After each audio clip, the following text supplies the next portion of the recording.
The digital transition.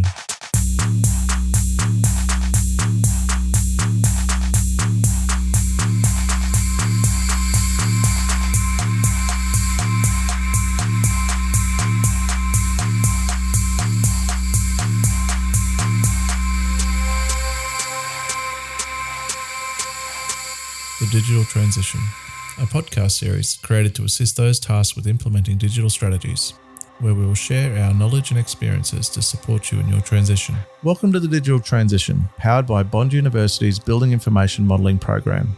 I'm your host, Nathan Hildebrandt, and today I'm talking with Alison Watson about implementing BIM education programs into high schools across the UK and now here in Australia. But before I start my interview with Alison, I need to talk to you about our exclusive sponsor. So Bond University are leading the way in BIM education in Australia through their Master of Building Information Modelling and Integrated Project Delivery course, and their micro-credential offerings. Now, these courses were the first and remain the only university courses to be formally accredited by Building Smart Australasia.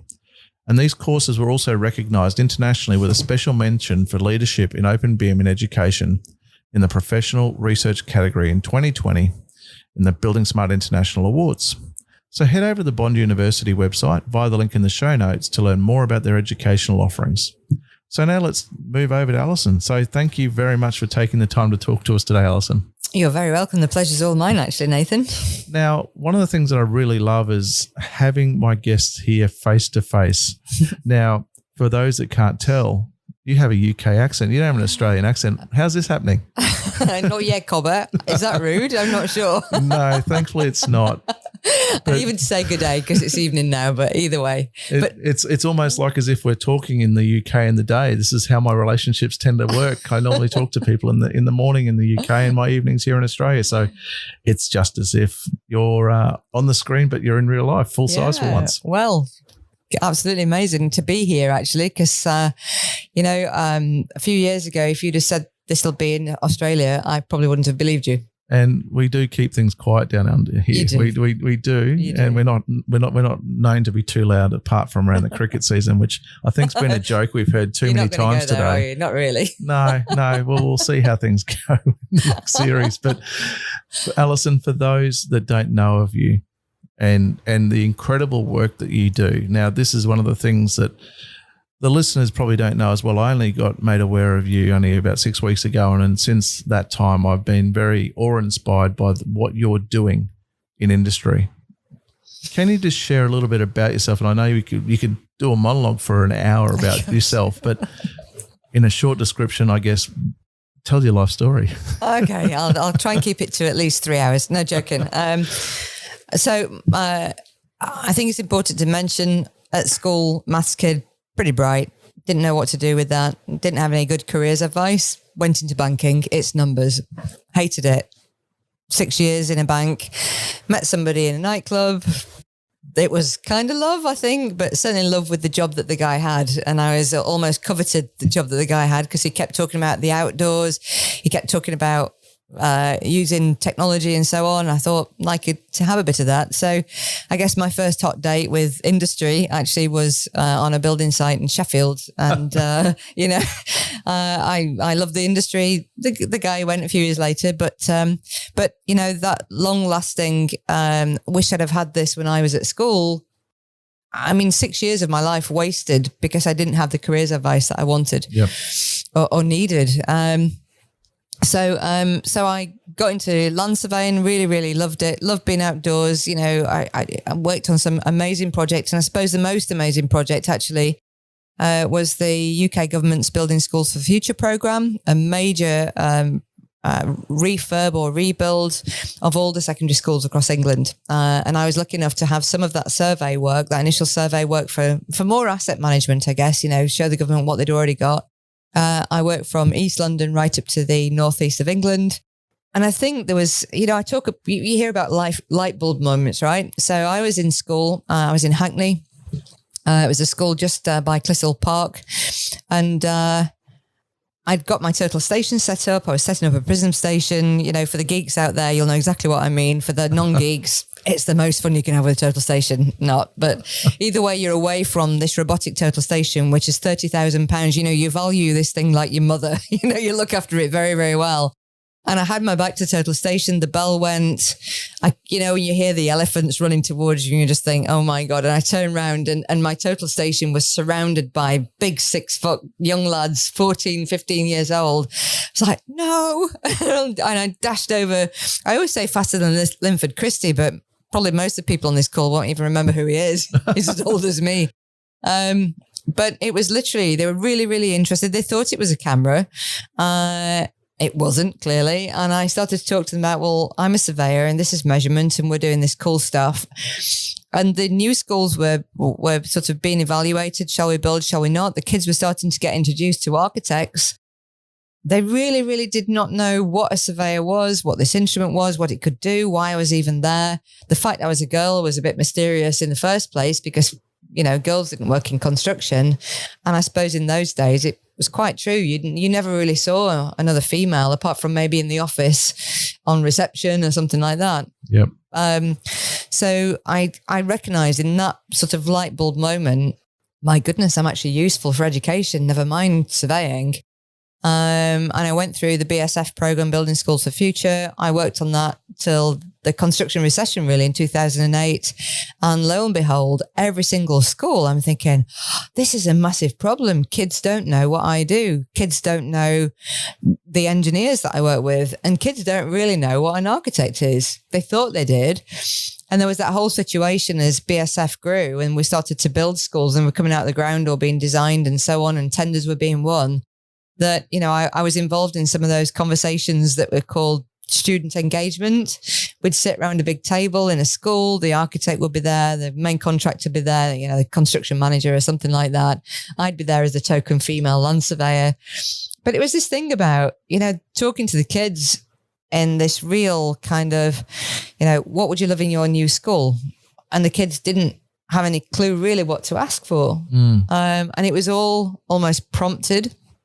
And I just thought at this time, we are better than this as an industry.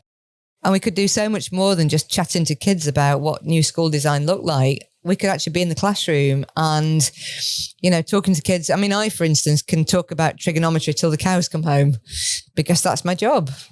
So I just thought that moment in time, I'm going to write something. I was driving my husband mad by this time, complaining about school kids and what they didn't know. And they're just like me and it's not got any better. So I'm always a big advocate of this. You can be part of the solution or you can be part of the problem. And I know which side of the fence I sat on. So I gave up my job. My phone wasn't ringing. I wasn't surveying as much and I wasn't as busy. It was a horrible time for everyone, the back end of 2008. But for me, it was a time to just give some thought to what could we actually do to change things, but not just a change locally, but a systemic change with the whole way that children are taught. What is academic? What is vocational? Where do we place our industry? Because it wasn't particularly respected. And I'll quote this, the first school that I ever worked with, the teacher said to me, our thick boys go into construction. That stayed with me for all these years. I mean, how it's derogatory, but actually, you know, it's kind of the kids that are considered to be not academic are channeled into the construction industry. I don't know whether education just has this thing that we aren't very bright in industry, but we have so much potential. And if we could have got to those boys when they were 11 or 9 or 5 and help them understand that maths is absolutely applicable to everything around them. Maths is everywhere, right? Yep, it certainly is. Then we could have maybe given them the chance that they needed and they wouldn't have failed and they would have been on to better things and we could have saved the government a hell of a lot of money in benefits for a start. So you know, that kind of problem solving brain that I realized I had in high school, I started to solve problems in education. And that sounds really arrogant, but construction needed a problem solver for its built environment pathways. And I guess the timing was right. Serendipity, maybe. Yep. Nobody talks about a recession as serendipity, but you need time to do this stuff. And my 6 months turned into 15 years and I'm still at it. So that 6 month break, yeah, it turned into something. It turned into a program or an organisation called Class of Your Own. Mm-hmm. Now, this is another kind of cool thing, and this is what excites me because of the ideas I have about helping industry move forward and become smarter about what they're doing, and hence why the podcast exists to start with. But Class of Your Own, what is it? What exciting thing is it? Tell everyone about it. Okay, well, first and foremost, let's go with the name. Why is it Class of Your Own? Okay, so children were commenting on schools, and schools are huge things. You know, £20 million build. It's a huge, huge, huge project. Okay, and kids are little. Schools are big. So why can't we do a little school? So the whole point of Class of Your Own was classroom of your own. And actually Class of Your Own was a class of your own before it ever became a thing, a social enterprise as it is now. And I wrote a workshop where kids actually of sort of 12, 13 years old, I wanted them to understand that, you know, these sort of buildings aren't just designed by an architect, which a lot of kids had still never heard of anyway at that age, but they're built by builders and designed by architects. That's as good as it got. I wanted to show the myriad of people who were involved in that school design. So I said, let's trim it back. Let's do something maybe the size of 2 classrooms. Mm-hmm. Let's teach the local community about being sustainable, because at that time, you know, in terms of the whole BIM agenda, and, you know, schools were achieving very good. And I remember our first piece of work that we ever did with kids, and I say it's just me and a load of mates. We used to just get together and get kids to be architects and engineers and surveyors and try to understand the whole people who put a school together. I'm a land surveyor. It was always going to be first. If you don't understand what space you've got, how can you possibly design? So we land surveyors are critical to every single project. Nobody's heard of us. Land surveyors? What the hell is that? But what was really interesting, I remember the first time we sat down with a group of kids. It was GB building. I can't remember the architect's practice, but it was a big school in Manchester. And it was around Cheetham Hill, and we were working with just, you know, half a dozen kids. Abraham Moss School, big up if you're listening, Abraham Moss, because you should be doing the program now, and you're not. Just saying. But it was really interesting because we went on that kind of architect contractor round table boardroom. What would you want from your school kids? And this 13-year-old boy, I will never forget it. This 13-year-old boy said, "Can you tell me why my school is only BREEAM very good?" Okay, I've just seen your eyebrows go off your head. We were the same. You could have heard a pin drop. And the architect looked at the construction manager, and the construction manager looked back at him, and he just said, "Oh, well, you know, whatever waffle that they gave him." The boy said, the boy said, "I challenged that, you know, make me understand why it's not excellent. Why is it not outstanding?" And so it was a very, very difficult conversation. Eventually, the architect said, "Look, to build a truly sustainable building that meets all the requirements of the UK government's mandate costs a lot of money, and we just don't have the budget. We're not being given that kind of budget." And this boy, I kid you not, and again, it's one of those things that you always remember, same as the thick boys going to construction, not. This boy turned around to this architect and he said, "So you're telling me that your profit means more to you than my planet and my people?" You know something? This was 2000 and, 9, 10, something like that, you know, way before the sustainability agenda was even a thing, SDGs. What the heck was that? For this young man to come out with this is because we'd worked with him, explained to him about facilities management, about good design, about sustainable design, about the things that, you know, we could be looking to do through a school building program. So he understood. And the question was totally legitimate. And it made very uncomfortable conversation when the designer and the constructor of that school was having to say to the end user, "Actually, we can't afford to think of your planet, and we can't really afford to think of your people because we don't have the money to do that." Yeah, and I'm guaranteeing that the profit wouldn't have been that high. Well, you know, it kind of brings me back to BIM because, you know, we were doing 3D modeling and visualizations then. I say we, the construction industry, was doing 3D modeling and visualization. We were showing pretty walkthroughs, and the head teacher was going, "Can I have my room not overlooking the car park, but over my lovely green playing fields?" So that's how a visualization was being used. Yep. So my argument is, if they'd have used BIM back in the day in the sort of Building Schools for Future program, 2004 to 2010, until our dear friend Mr. Gove pulled the funding, it would have been different because they could have checked that building. They could have made it hugely energy efficient. They could have run the analytics and built the school that the children wanted. And indeed, even when I think about teachers now, at the time I was talking to teachers and saying, are you getting the school that you actually want? Because at the time there was a huge amount of money. It was almost free for all, spend what you like, these amazing school buildings. And they were amazing. And they are. I mean, they're still standing. I will say Knowsley was a bit of a, it's horrendous, Knowsley. They did the sort of open plan schools, and within months they were putting walls back in because our teachers were never engaged in that conversation. Let's build a school like Finland. Oh, and by the way, we'll tell the teachers later that we're doing that. So that whole engagement piece, I'm sorry, architects, it's not your fault. I know the government drove you to do this, but I was there in the thick of things. I was talking to the teachers and the students. The teachers were coming to their DT classrooms and finding ovens that were wide enough to take 12 buns with a class of 30. I mean, come on, can't even get the ovens right. BIM would have resolved that. Maybe not. Specified. You've still got to have people a part of that collaboration process at the start to actually say what they actually need, rather than just assuming what they need. And done to rather than done with. Yeah. Now, the interesting thing is that, you're sitting here, right here across from me in my office. Ranting. No, but the thing is that you're here in Brisbane, Australia. Yeah. And you're here from the UK, of all places. Why are you sitting here in Brisbane? What's the reason that brings you here to Brisbane this week? Okay. So for the last more or less 15 years, class of year, that 6 months pet project that I had that, was never ended. Never ending. Yeah. Yeah. My husband was so grateful. And now he's saying, why didn't you stay as a surveyor? Because I never shut up. 15 years of yucking in his ear all about how education could be.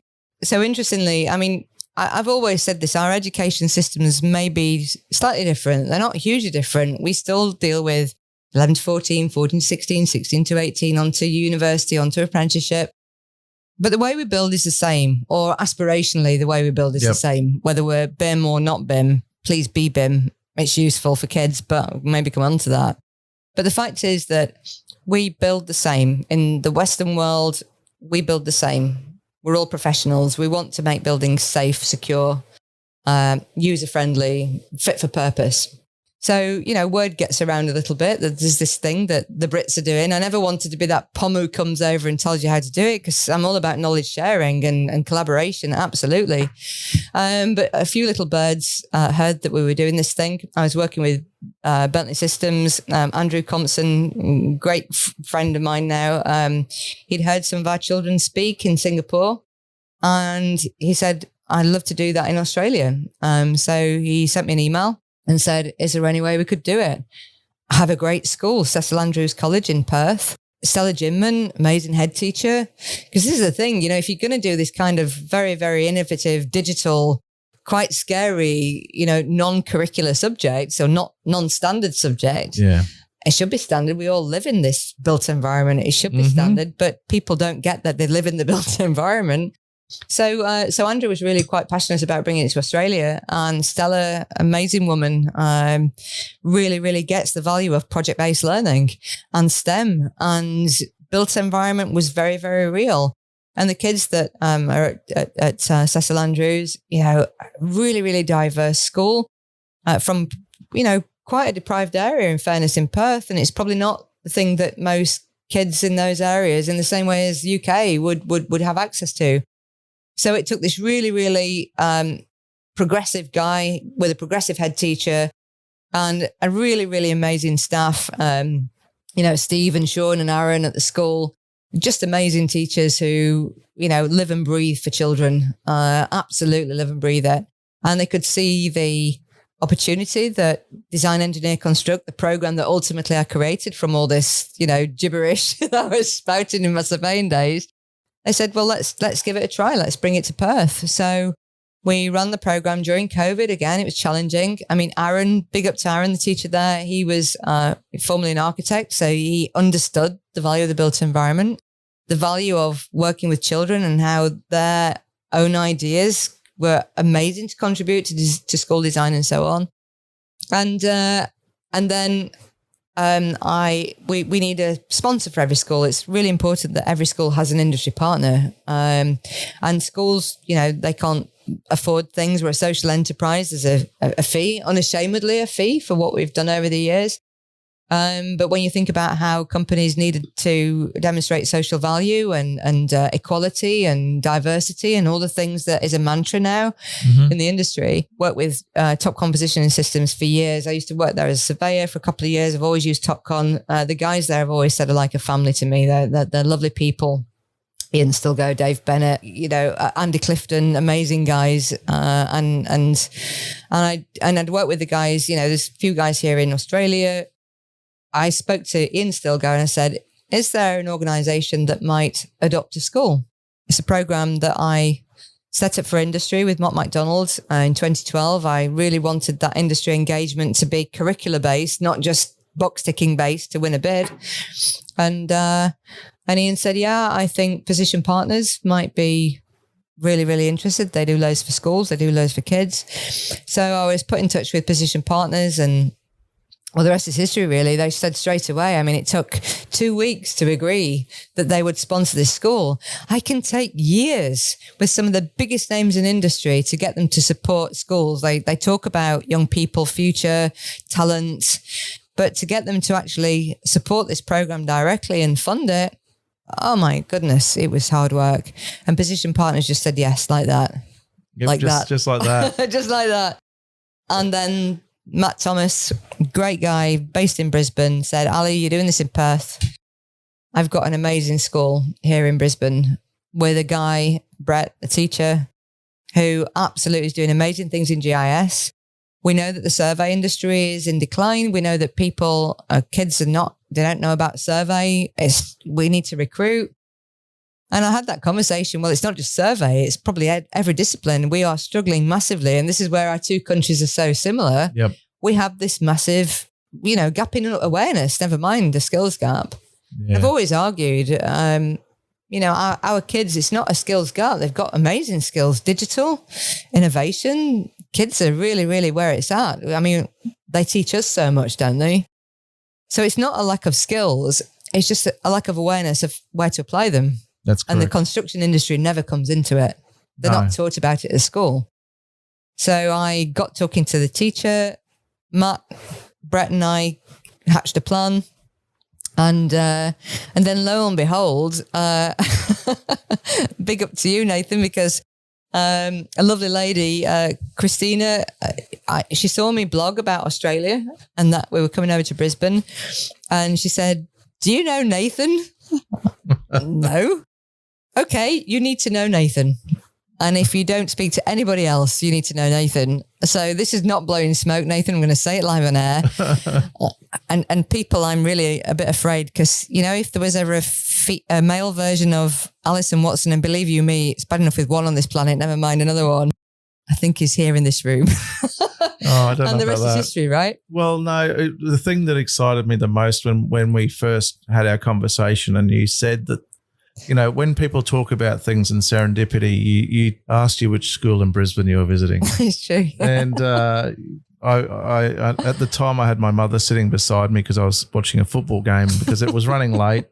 Anyone that knows I'm a bit too much of an AFL supporter, but I'm sitting there at the game and you've told me that the school you were going to and running this pilot project was Wavell High School, which I'm an alumni of. So I graduated 25 years ago from this school and haven't been back really since. And I thought no better time to reconnect and seeing that this program that you're putting together is going back to a school that essentially started my career off in many ways, because although at the time programs like this did not exist, I knew where I wanted to be. So I wasn't one of these students that had confusion and all that sort of stuff. And for me, seeing that this program existed, because I didn't know about it here in Australia, we didn't know about it, and going, you know what, this is a great thing, and this is something that I want to see more of, and I want to see how we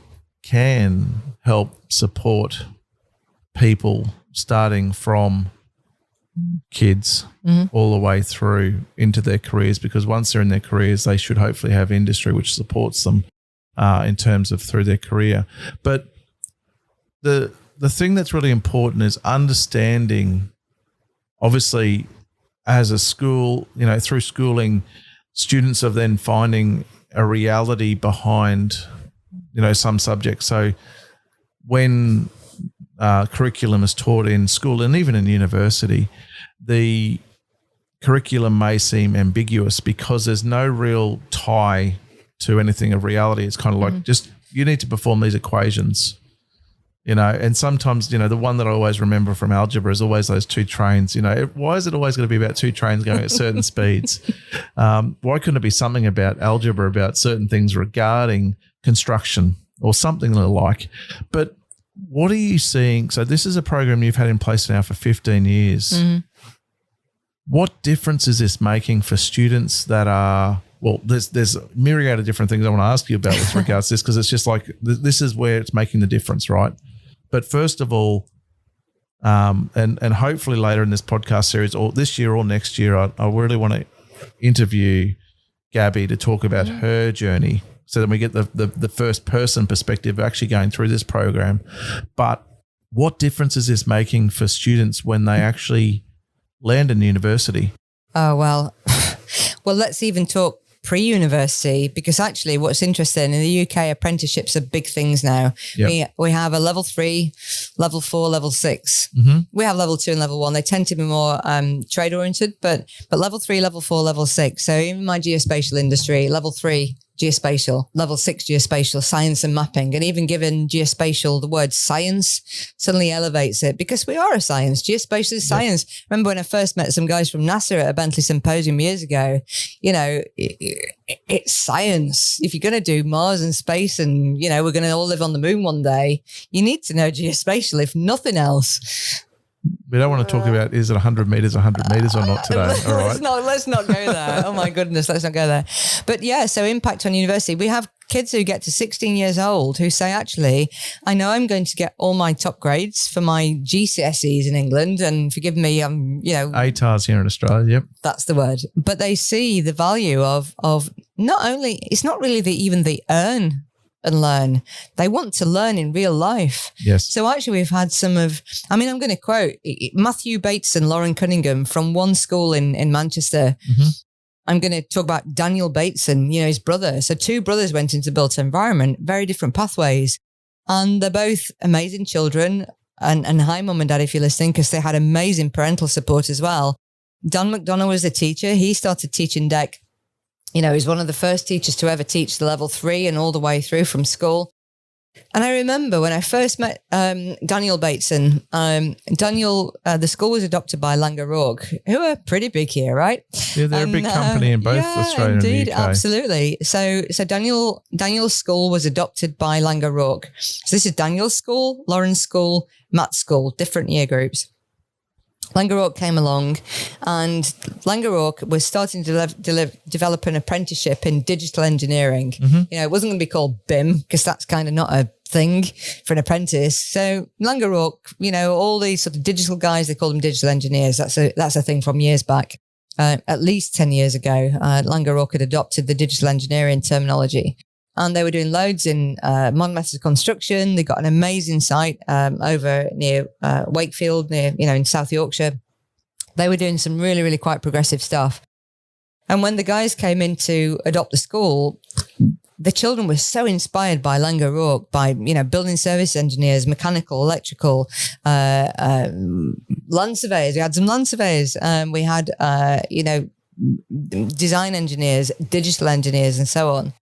And I remember Daniel saying, I want to be a digital engineer for Langer O'Rourke. Okay. So he went 13 years old, 14 years old, picked his GCSEs, DEC, design engineer construct was one of those, worked through, amazing student. I remember him presenting at 16 years old to a major conference in Manchester, and everybody was just blown away by the confidence of the 16-year-old and the stuff he was talking about, BIM, energy efficiency. And this is, again, nearly a decade ago. And Daniel went on into 18 years old. When he was 18, he said, I want an apprenticeship. Langer Hawke gave him a degree apprenticeship. He's been working through that apprenticeship. Came out with a first from Liverpool John Moores University. And guess what he is now today? An architect. No. That's funny. He's a digital engineer for Langer Hawke. He's a smart cookie. He's a smart cookie, right? He didn't get in the architecture path. But his brother, his brother chose to leave school. Super bright kid. Really, really great guy. Chose to leave school at 16 years old, go to Mott MacDonald in Manchester in Altrincham office. And there's a great guy, Jason, in the Altrincham office, Jason Hyde, who really saw the value of nurturing kids younger. Mott's never take on 16-year-old. It's always, at least 18 and graduates. And I can remember Jason massively supportive about this program, young graduate himself. He knew the value of learning on the job and so on, even though, himself, an amazing engineer and a great friend of mine now. And Matthew left school at 16. He should have gone A-levels. He should have gone university. He didn't. He went a level 3 apprenticeship, then a level 6 apprenticeship into university. And he's at university now. I think what kids fail to understand, and probably what a lot of educators don't understand because they're not told it's a thing, is that you can do the degree, you can go the university route, but you can also learn so much by going in industry. It takes a little bit longer. You've got no student debt. The employer's paying for everything.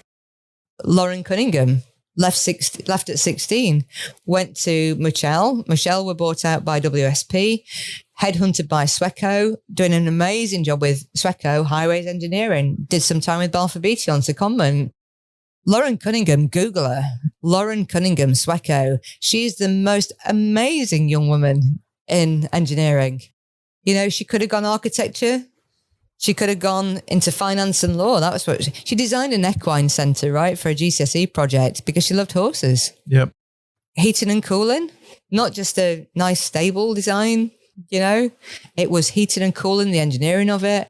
Passed a deck level 2 with flying colours. And now he's on this trajectory, and she will one day probably own the company. And sorry, the chief exec of Sweco, but I'm probably right. It's a big organisation. I know another young lady there that transitioned across into that organisation as well. And there's some amazing people out there now. Yeah, it's kind of interesting that you touch on Lauren as at the end of that point. And this is a controversial part of the conversation, and one only because of. It is a topic that gets discussed quite frequently in industry, and it's about women in architecture, engineering, construction. Yep. And the one thing that I think that's really, really positive about all of this is that you're approaching this at the right point in time of when people make their career decisions. And apart from the challenges that women face, and I'm saying this as a white man, and how funny is this?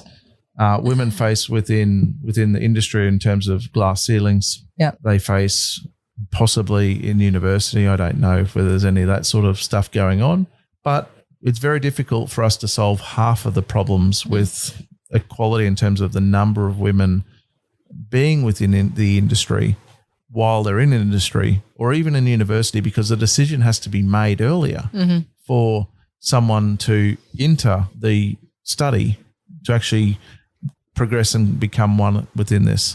Yeah.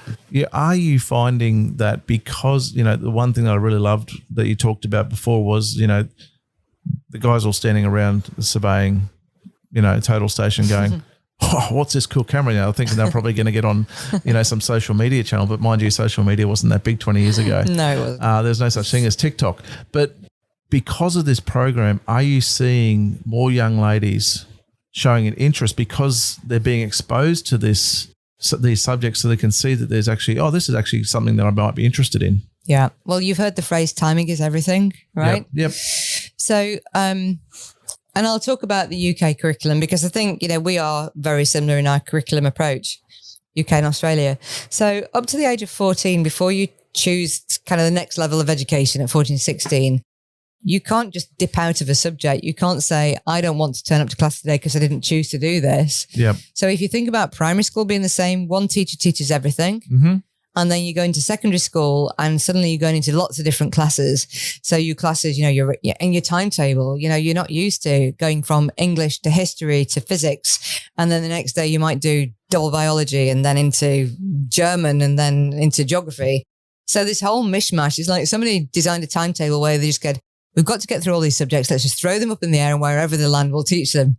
So children have to be really kind of grown up about their whole approach to learning when they get into secondary school. You grow up very quickly, right? You go from primary school where you're nurtured and you've got the nature table and lovely Mrs. Jones who's always been there for you. And then suddenly you've got 8 or 10 different teachers. So it's a bit scary, okay? But the one thing you cannot do at 11 years old when you move into secondary school is choose. Anything. You go where you're told to go. Yep. Now, don't take this the wrong way, you and all your listeners, but there's not a lot wrong with conditioning children to believe that the construction industry is for everyone, right? I don't think there's anything wrong in what I've just said. We all live in the built environment. We all live there. It depends upon the view of what that may mean. Well, if I want to go home as an 11-year-old after I play footy or netball or whatever, boys might play the netball and girls might play footy, but I'm going to go home and have a bath or a shower, right? Yes. We all have a bath or a shower. At least we hope we do. At least once a year. Well, I don't know about being Poms, we were talking about that another day. But we turn on the tap and that water comes through the pipe, that's engineering, right? Mm. We all like the design of our house. We change the design of our bedroom. We stick things on walls, whether you want to call that interior architecture or architecture full stop. So we live in a home, a house, we take a shower and a bath. We all do the same thing. We absolutely live and work and play and be educated in the built environment. So we can't deny that the built environment is everywhere for everyone. So how about this idea? What if it was a world where everybody saw any career as for anybody? Because that's the world that we live in. Because at 11 to 14 years old and pre-11 or pre secondary school, you are in that world. You can be taught that it doesn't matter whether you're a girl or a boy or you haven't quite decided yet. Yep. You can study something where suddenly the light is turned on, that that abstract maths that you think you'll never use, the trains. Yeah, the trains, they're my favorite. Oh my goodness. Who knew that this room is square because of that? Or this room is, X times Y times Z. It's a physical thing, the built environment. And when I was at school, if you needed applied maths, it's because you weren't clever enough to do pure maths. What rot? If you've no purpose for mathematics, what's the point in mathematics? So from 11 to 14 years old, when you can teach children exactly what you want to teach them, as in defined by the national curriculum, that's the place for the built environment. And I think teachers, it's interesting, and I'm going to quote this because the lady, I was in Bangkok at the weekend for a big conference, and this lovely teacher has told me I can quote her quote. She actually, I did a big presentation on Sunday morning in Bangkok for the fantastic Fabricia group of British international schools. And the lady, I said to her, can I use your quote because that's amazing? This lady from Lancashire, who's now teaching internationally in schools abroad in Southeast Asia, she said, I was at the conference this weekend. Mm-hmm. I loved your presentation. If I'm honest, I nearly stayed in bed because I didn't want to hear about construction. I was so glad, there's a lot of O's there, glad I didn't. Keep being fabulous and flying the flag for construction in education. I presented the built environment as I know it. I didn't present some newfangled, incredible stuff. I said, we are digital, we are progressive, we are engineers, we are architects, we are surveyors, we are engineers, construction managers, we are all these things. This is the built environment. And this great big Marriott hotel that you sat in, this was designed by somebody, engineered by somebody, and constructed by somebody. And maybe it was done using BIM. I talked about BIM an awful lot. And suddenly the guys who are teaching IT are going, we don't do that in IT. We use Excel and we do a bit of coding to code a bird that hops across the screen. And I'll say, use that coding for the built environment because we code everything in the built environment. Well, we hopefully will. There's a lot of people that still don't do much of those things, but we're slowly moving forward. But what's interesting? We had so Gabby's over from Sheffield at the moment, King Egbert School, amazing teacher, amazing children. And Gabby Anderson has a twin sister. I'm a twin. I'm going to shout up for the twins. But But there's Gabby and Maddie, who's taken different routes. Gabby chose deck. Gabby chose art. And Gabby was, and Maddie, her sister, chose art. And Gabby was saying today that she put a portfolio forward to apply for university.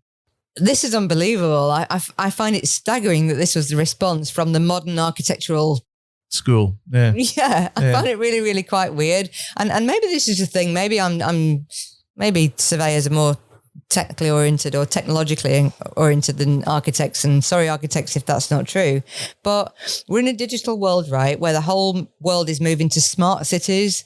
Everything's smart, COP28, we're analyzing buildings and their energy efficiency through smart computer digital transformation. Unless you're asleep, this thing has been around for a while, right? And she told me this thing, and I'm going to ask you what you think about this, actually. It's almost me interviewing you now, Nathan. So Gabby told me that she'd sent her portfolio into university and they asked her to send in more sketches. Now, you've seen her portfolio and people are going, she was 16, 17, 18 years old, did this. Wow. She designed a home for the elderly, but also was thinking about the staff and their needs. You're in there a long time, working shifts. You need a bit of well-being time for yourself as staff. Designed this amazing building that is hugely sustainable, all using BIM tools. Now, if I presented a portfolio that you've seen and you were a university, would you turn around and say, please do me a few more pencil sketches, Gabby, and then we'll accept you? Or is it me?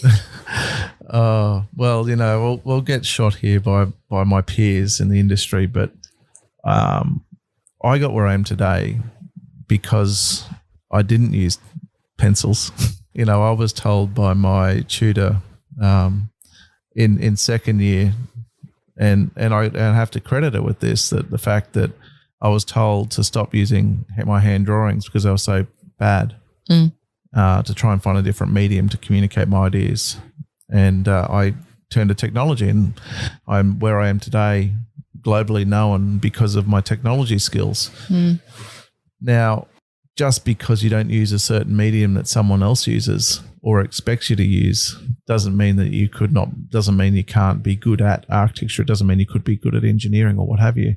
Yeah. It just shows that there's a predefined methodology that's locked into teaching and education. And you would see it in the UK with regards to, we spoke today with various people and talked about some certain schools, not by any names, but just talking about schools that, were set up to not really provide subjects in, say, for example, maybe an all-girls school that were aligned with this sort of teaching, because sadly there's still that stereotypical kind of approach to, well, it's not a set of subjects that an all-girls school would be interested in. That's a bit of rubbish, really. And it's the same thing all the way through. So it's a matter of, as an industry, and any educators probably don't get a chance to listen to this podcast. It's not targeted for them, but for people within the industry that want to make change to the people that are in it, and the opportunity to get a broader audience or a broader volume of people that actually can make a positive difference. Because I can tell you right now, I saw Gabby's portfolio that she produced over 2 years in Year 11 and Year 12, essentially equivalent here in Australia, which is Year 12, 13 in the UK. And I can tell you now that it'd be better than most second, third year architecture students. Doesn't bloody matter how you do it. Yeah. It's nothing to do with this whole concept of you have to sketch. Now I can tell you, I could turn around and grab out of my drawer some yellow tracing paper. I still do that.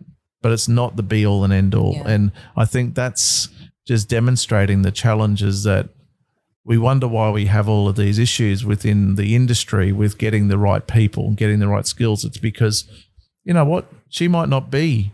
I didn't do art either. I'm a technical minded person. I do things to technical drawing. My father was a plumber. I dug trenches on site. That's where I come from. That's my knowledge that enables me to practice architecture well. Why do you need to draw sketches? And to me, that it's really disappointing that is seen as a necessity to demonstrate that you're capable of joining an architecture program. And it's demoralizing as well, because she's a role model for future girls coming into the industry. 100%. And again, architecture has the same issues. Women, there's been reports in the UK about women in architecture and respect and so on. But I think if you imagine you're 18 years old, you've come all the way through school, you really have taken pride.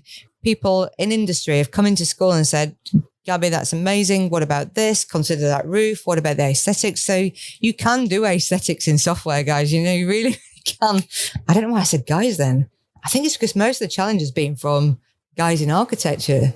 I don't know. It's a bad term I use a lot as well, and I get reminded of my bad terminology quite often. Yeah, well, it's probably because I'm too relaxed. Saying that already. Yeah, maybe, or maybe it's just because just bad. That's Maybe I've got to slap myself every time I do it. Yeah. Well, here's my pound in the in the profanity box. But I think the main thing for me, the message that sends out is that if you are not arty, you can be so creative. Mm-hmm. I mean, you've seen the portfolio, the way that she's thought about people's needs.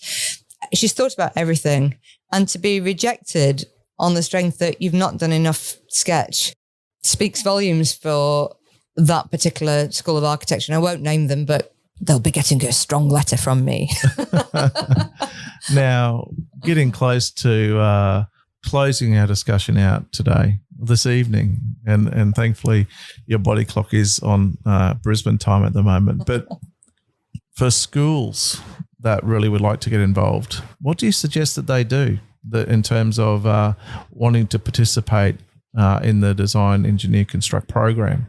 Okay, well, I think, I'm a surveyor. I have a teenage daughter, and I'm talking a few years now. She's gone off to Lancaster Uni. She's a philosopher now. But if I was a parent with a young person at home, a child, yep, I'd be going to talk to that teacher and saying, look, I'd like to help.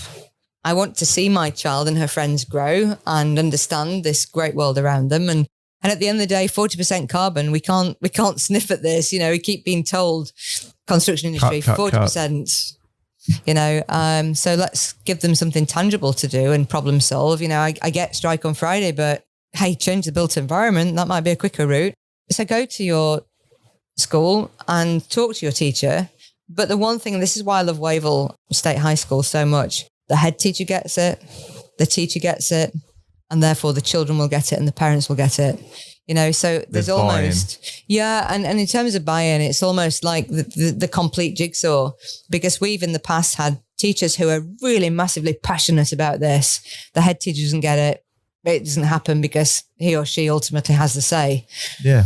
We've had schools where the head teacher absolutely wants this, totally gets it, and said this would be so good for our children. And then you get down, it's generally DT teachers that teach this, some science, some maths, but generally DT. And you get down to the teacher and they want to stay making, huge respect here, but they want to continue making pencil cases and spatulas and spice racks and, I don't know, key rings. And they're never going to be a deck teacher, because you've got to have a little bit of vision, but more than anything, you've got to be a little bit brave, because I do understand that for most teachers, they've come from school to university to school again. Yep. So they've never had that feel of what the real world, this sounds really patronizing. I have to be careful with my words here. So for anybody who knows teachers or is a teacher who's listening, this is not meant to be patronizing, but the built environment has so many applications of subjects that they teach. Yeah. They're just not told that. And you don't know what you don't know. An old friend of mine always used to say that. How can teachers understand when they don't know what they don't know? And for the organizations that say, well, we want to help schools, and we go and ask them what they want and they can't tell us, it's because they don't know what to ask for. They don't, there needs to be that real deep support and understanding. So I think at the end of the day, if you're interested in your child doing this subject at school, talk to us. Really happy to take a call, a Skype, or, whatever you want, because we're here to help. I've always said that Class of Your Own is a family. It's not some faceless, profit-mongering big company. We're just a little organisation who care a lot, Talk to us. We'll help you in the way that you approach your school. We'll give you all the tools to do it. We'll talk to the teachers. We'll talk to the head teachers. We'll do your work for you. Just make the introduction, because it just means being there and saying, I have this thing. that might be interesting. It's about making people aware. But then taking away another comment that was made by one of our meetings today, and this is one that I think that's one that actually sings true and needs to be considered, is that we don't even know the majorities of the types of jobs that are going to exist in 10, 20, 30 years' time. So in many ways, our education needs to adapt and move as dynamically as it can, because it's very hard to shift curriculum, but moving things forward so that it's adapting to real life, because then the curriculum is going to kind of need to roll continuously, because the majority of the jobs of the future, we don't even know what they are yet. They don't exist. Mm-hmm. I agree to a certain extent, but let's look at what we do know. It hasn't changed, has it? Well, actually, interestingly, I read a report from here in Queensland 5 years ago that had all these ambitions about the way that technical education was going to go. I'd love to talk to those MPs and say, did it change? We're 5 years on, did it change? But regardless of that, because I've not seen great change since I was at school in the late 80s. I'm that old. So I have hope, an enduring hope. I think you need hope. And you need optimism, but you also need a reality check. So let's talk about what we do know. We know we have an energy crisis globally. Mm-hmm.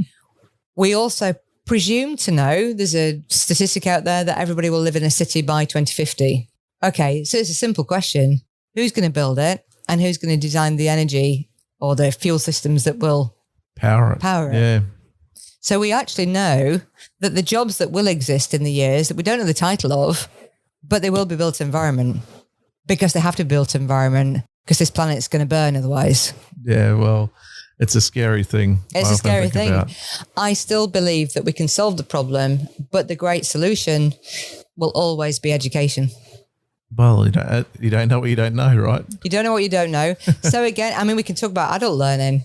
Oh no, that's another session. Educate the naysayers. But seriously, if you think about education, is not just about kids. We could be educated better ourselves. For those people, let me tell you a very, very, very, very quick story. I was working with an architect's practice in Cirencester.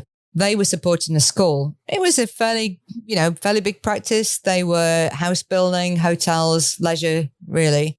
And I remember the guy at the time, this was 2011, and the guy at the time went into school with me, saw all the kids using, BIM software, let's just call it that. Yeah. And he came away, and overnight, he moved in from 2D to 3D at least. And I said, wow, that's progressive. What made you do that? And he said, how can I go and talk about the future of construction to future employees and still be back in a 2D world using lines and, hatching?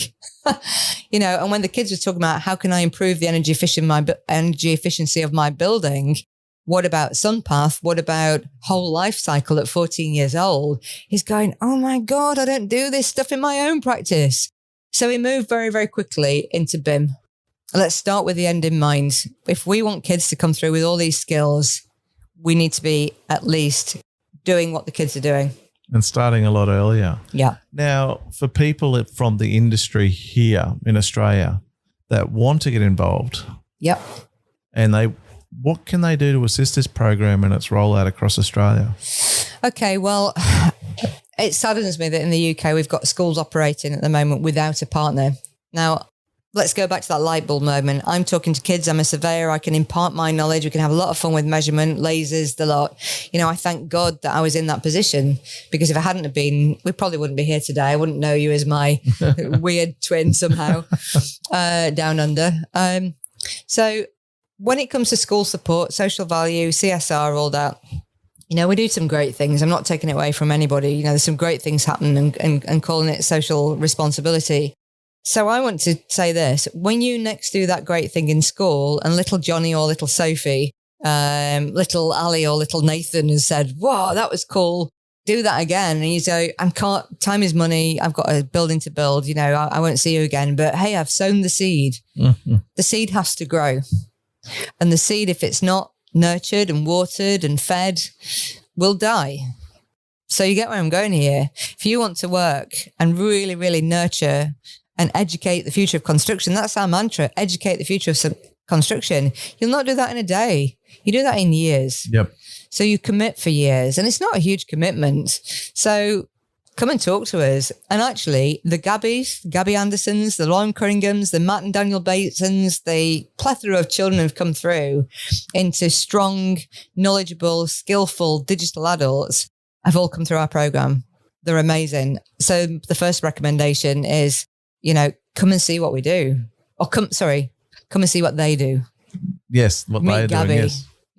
I said to Gabby, actually, I said, I wonder, you're a bit of a celebrity because you're a living, breathing end product of what we do. And she laughed, but she's seen that today, right? She did see that today. And I think that because of her, let's say, it's not immaturity, but it's because of the fact that she hasn't experienced what we've both gone through within both of our respective industries and our respective countries. She actually doesn't understand the importance or the relevance of what she's achieved so far. And I think you're right. It's only when she steps foot into a university that doesn't just rely on sketching. Yeah. Or sets foot within an industry partner, steps in those doors and sees in real life what's actually going on, then she will actually realize her value. It's the hardest thing when you have no information or correlation to turn to understand what does this actually mean to me. And right now she doesn't understand what she's got. I think you're right. That's a huge compliment, actually, isn't it, when you think about it? But you don't, because when you're in isolation, and I'm going to turn back to one of my former business partners from Fulton Trotter who was a sailing nut, and when you're sailing alone, you don't know how fast you're going, but it's only when you have another boat beside you that you can judge how fast you're going. Yeah. So for her, she has no understanding of where she sits relevant to her peers. Yeah. Where her peers have not gone through this course. Yeah. Her peers have done a traditional schooling. Yeah. And they both sit side by side in university in first year, and the work she'll be turning out will be in years ahead of her And opposition. you're so right. Do you know, so it's just popping into my head now. So Sheffield Hallam University have a School of Architecture, and a lot of our students have gone there. Hello, Joe, if you're listening. One of our really special students is there. A lot of people are listening to this podcast that don't listen to this now. You know what? Well, they do now. Well, Sheffield Hallam University, we were contacted by Sheffield, and they said, how can we fill our university with DEC students? Because they almost come across to students who've not done DEC. You think about, if you go to study architecture, you might have maths, physics, arts, or a combination of, traditional subjects. Mm-hmm. And your past dictates whether you're going to be an architect. Maybe you've done loads of photography of buildings, sketches of buildings. Maybe you've done digital of buildings. Oops, daisy. Sorry, I had to get We're that. We're having fun out with you. That's going to be our week-long joke, isn't it? Maybe. Sarah was telling me at university, she said, when you get a class who've gone through, yes, a traditional academic route, but also had DEC, and maybe had DEC for 6 years of their young lives. They've got to 18, they've had DEC for 6 years through level 1, 2, 3. They sit in a classroom with kids who've just done their straight, academic subjects. Mm-hmm. And they've come through with a kind of almost peripheral understanding of what architecture is. And they've picked architecture because they want to truly... Because they watch Grand Designs. Maybe they watch Grand Designs. I'm sure they do. And, but either way...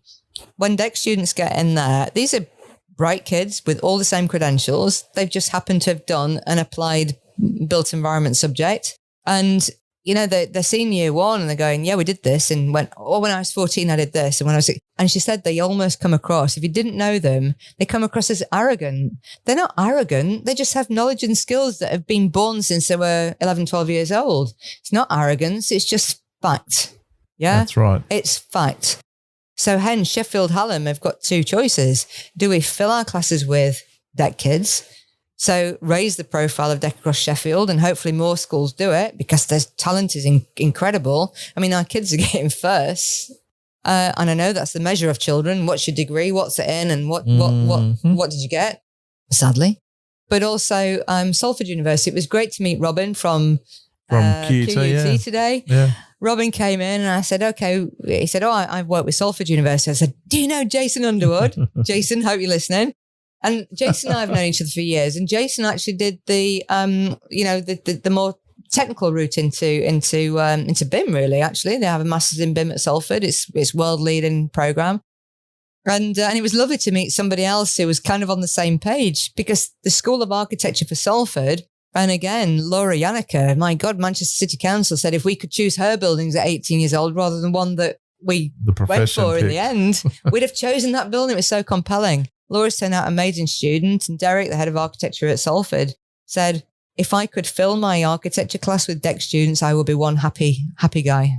So don't take it from me. Schools of architecture who aren't taking DEC students or their digital proficiency, talk to your peers, And for me, I look at it and I think that I would have been more highly engaged in some of my subjects in high school, instead of seeing high school as kind of a waiting room to getting to university. And I know we could talk about this for hours and hours on end, but I think it's time to put a close to this one for this conversation for today at least. But Alison, thank you so much for your time today. And I know there'll be hundreds of listeners that you've called out to in this that hopefully become listeners and go back through the backstory and the backlog of all of the previous episodes. But for those that have not listened to my podcast before, there is a question I ask every single one of my guests, and it's one that probably isn't. I'm really intrigued about this one because your professional career was almost pre-BIM in many ways, and there wasn't a lot of BIM involved when you were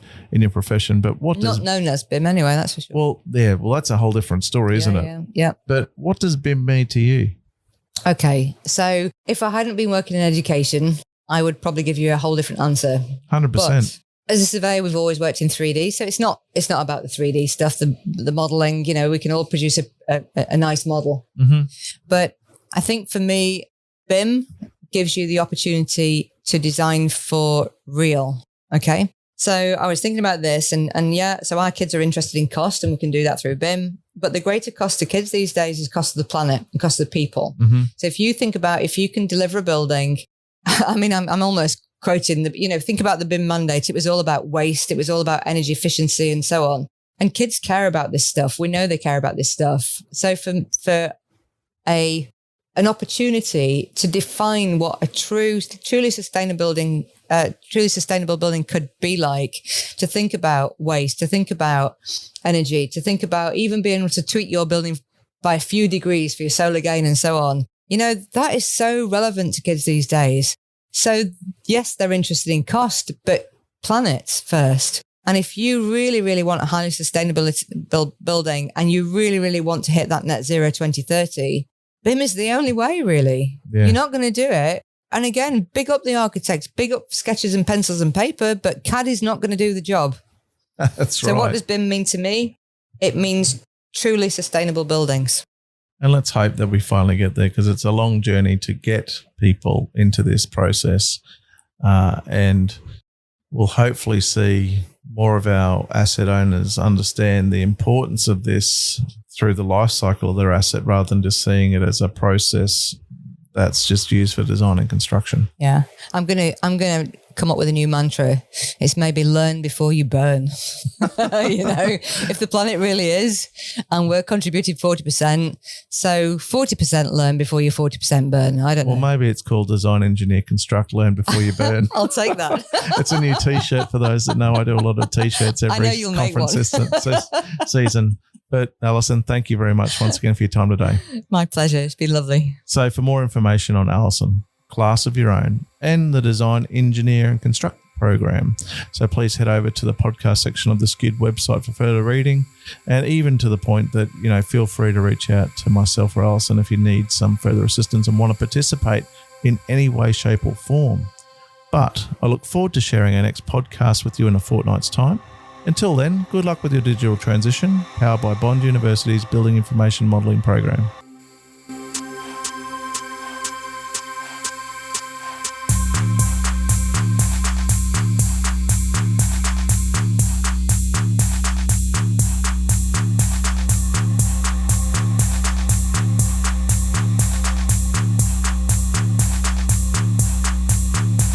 The digital transition.